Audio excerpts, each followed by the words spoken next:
There's a difference. So hip hop, the Roots, all of that.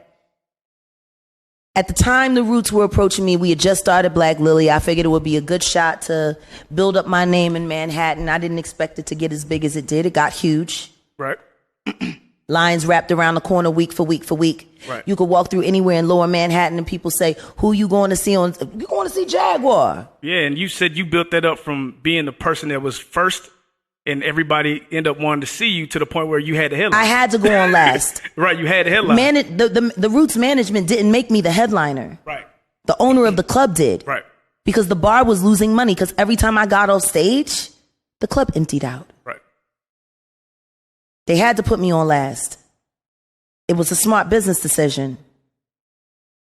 So from that, right, I know Meg Thee Stallion, she had a quote that said, Black women are so unprotected, right? And just hearing your story, it sounds like the same case. Like nobody. It's not just black women either. It's well, all that's women. true. That's a fact. But me being a black person, I'm just gonna target. I we're got gonna it, focus but you know what though? I'm gonna tell you something right now. When a woman gets raped, it doesn't matter what fucking color she is. Oh, okay. So that's Hurt pussy is hurt pussy. yeah, that's a fact. That's a fact. Ain't got shit to do with color. That's a fact. That's a fact. Because they'll rape a black one, they'll rape a white one, they'll rape an Asian one, and then guess what? Some of these women have children from their rapes. And now you got a mixed kid who's confused, product of a rape, with a mother that doesn't really know how to love him. Like, I am not saying that we don't have to be cognizant as African Americans. I'm saying the biggest problem with this fucking country is that shit actually matters. Right. I'll never forget when I first got sent to London. I was getting in too much trouble in them streets, see. And I had to go to London. And I'm sitting there looking at interracial couples. Man, black as tar, woman, white as snow. And I was the only fool staring because I was the only American present. This is the only country where your color matters, which is why I'll be retiring in France. I will not get old in America. America doesn't like old people. That's crazy. So that whole experience, like you said, that's some deep thing. Rape, that's deep. You know what I'm saying? I'm gonna tell you something right now. It's common. It is common. Crazy. That's crazy. So how are these people able to keep going on with the career? What do you mean? Doing these heinous crimes. What do you mean? Like, I'm just saying. You ain't never had a boy that did a whole bunch of dirt and you let him make it? You telling me that never happened? You never had somebody in your life who you know was dirty, who you know did dirt, and you let him make it? I see what you're saying, but think about that on a corporate level. Right. On a corporate level. That's wild. R. Kelly was the first corporately sponsored pedophile in the United States. That's crazy. Everybody knew. That's why I couldn't really watch that documentary, because half of the people that was in there, I can't believe he did it. Nigga, you used to go get the bitches too. I watched you, dog. I watched y'all make these deals. Don't nobody want to talk about Aaliyah. Don't nobody want to talk about that. Let's talk about it. There's certain things about that I won't talk about. I'll let Dame Dash talk about it. See, that's his business. Right. And when he's ready to talk about it all, I'll corroborate every word that he says. But it's not my story to tell.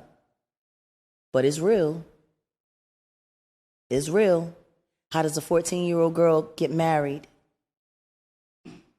and no adult in the family knew? Unless, I'm just saying. I heard you say something earlier to the effect of... It's fucking awful what they did to that woman. It's fucking awful. She was amazing. Aaliyah was amazing. Yeah, she really If she was. had been alive now, there's a lot of people that wouldn't have jobs. Funny how that worked out for some people. One thing I learned about in jail, when I was in jail, fighting, clearing my name, I learned how to move niggas around, See, when you in county jail, you want to really survive and be cool, you got to learn how to move people around. Oh, this chick gonna be a problem. She likes to fight over the ice. What code violation can we set her up for? Oh, you gotta go to PC. You learn. They do the same shit in the industry. They move niggas around. You know, it's all fun until the rabbits got the gun. I heard you say earlier that the music shit doesn't really bother you because you were so busy being great at other things. Yes. How is it that you are able to have gone through so much things that would physically have people in like facilities? How are you still able to cope? Because it sounds I had like a nervous PTSD. breakdown. Yeah, it sounds like PTSD almost. What do you mean? I've had PTSD since I was 7 years old. I'm from North Philly. Yeah, that's facts. North Philly is PTSD on steroids injected into your neck. First time I saw a man killed in front of me, my uncle did it. He blew a hole through somebody. All I know is we was playing jacks on the step. I heard a man running, screaming, no! And he jumped over our head. He took off running. He didn't make it but 50 paces. And then I seen the hole go through. And then I felt the smoke and the gunpowder fall on my head. I was 3 years old. First time I seen a man's guts all over the concrete where we played jacks and hopscotch.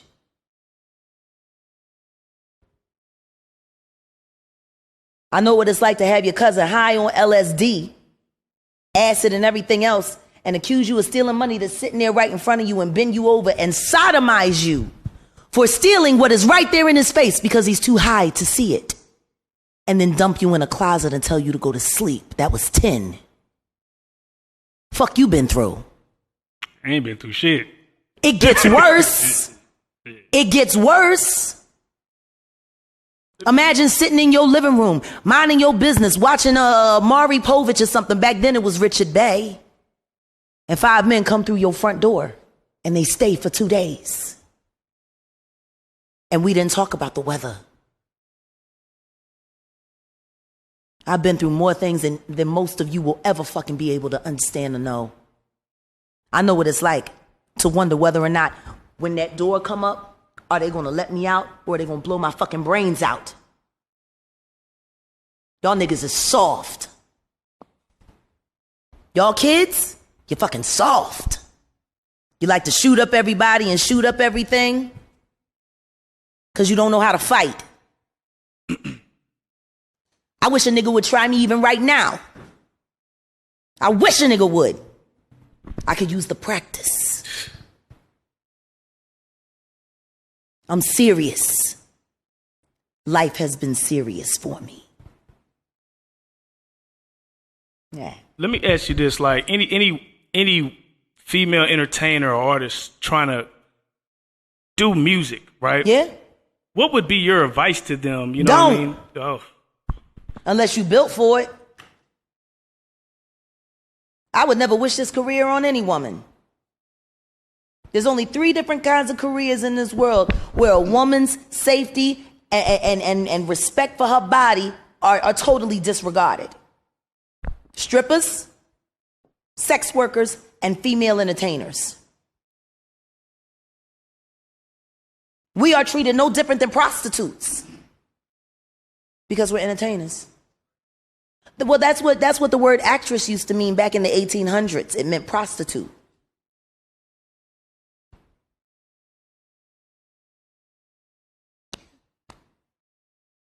We're the meat. Judy Garland used to say it best. They come and they love me while I'm on stage, and then I go and I take the clothes off, and it's just me and the bag of bones, wondering when it'll all be over. Judy Garland said that about her experiences. She was in one of the greatest American films of all time. You remember? What's the name of the movie? The Wizard of Oz? If you knew how many times they took a piece out of her while she was going down the yellow brick road, she was probably clicking them damn shoes hoping that they worked for real. Or how many young child stars get passed around at parties? If you actually knew the stories about Michael Jackson.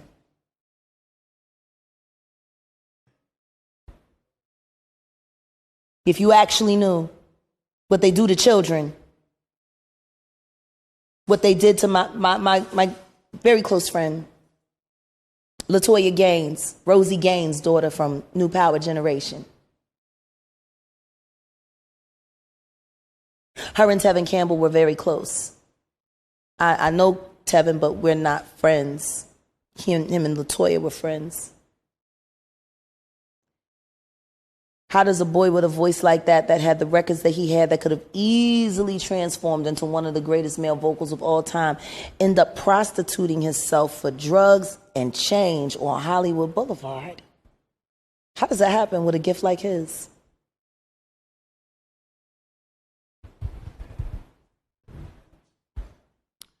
My advice to any female who wants to get into this business: have a thick skin. Do not drink alcohol. Never get high in front of anybody. Keep somebody close to you that you know at all times. Summer. Has anybody bothered to ask why she all of a sudden became claustrophobic and couldn't perform anymore? Because she had anxiety? Yeah, she got anxiety. Somebody touched her. I don't know it for a fact, but I seen it I heard it I know the sound. I can look in a woman's eyes and tell when she been touched. She don't trust none of the people that she around, so she just gonna stay off the road, you see. Now, for every name that I can tell you that you know, I can give you about 55 to 1 of all the ones that didn't make it but got the stories. See, those are the ones. Those are the worst ones. Because you got ran through, you went through all of that, and then you made it to the deal, and then you ain't get no deal. But you got all the horror stories, though. That's why women in this game go so hard. This is my spot. It's my spot. And it's worse in hip hop than it is in singing.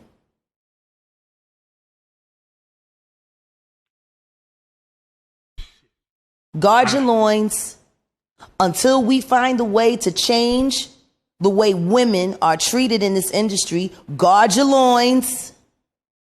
Because it doesn't make any sense. If I go to work and I sing my heart out and I do a concert and I got to do the meet and greet and I got to do to this and I got to do to that and yada, yada, yada, whoop-de-woo. When I get on my bus, I'm going to be what? I'm going to be tired, right? I'm going to want to get some sleep, right? Right. Back. Am I going to want to see a whole bunch of noise and hear a whole bunch of foolishness? So me walking into a fucking gangbang and niggas saying, oh, let me move out the way with your dick in somebody's mouth. You could get in your bunk. I don't know whose juice is laying all over this shit. Who the fuck want to deal with that? Really? It's crazy. Or got to worry about whether or not when I get in my bunk, if somebody's going to climb in my bunk with me. It's the only fucking profession where women can be sexually assaulted and there's nobody to go to, because whoever they would go to would rather make the money than do what's right. That's how R. Kelly became R. Kelly. Morals. Money over morals? What morals? It's the music industry. Where are the what morals? No, I'm saying they're choosing money over morals. Listen to me. It's deeper than that. It's not even money. See, it's power. It's dominion. Are you spiritual? Of course I am. So do you like this praying and like how do you get through this? Because it's a lot to carry. You know what I'm saying? It's a lot of burden to carry. You know what I mean? Like, alcoholism for a while. You know, I used to think I was taking a drink and the pills to numb the pain in my back because I have severe scoliosis. Right. It was to numb my head. Because I would walk off those buses and leave those girls there. I would walk out of those hotel suites and leave those girls there knowing what was going to happen to them. I ain't say shit because I had to keep my mouth shut so I could keep my spot.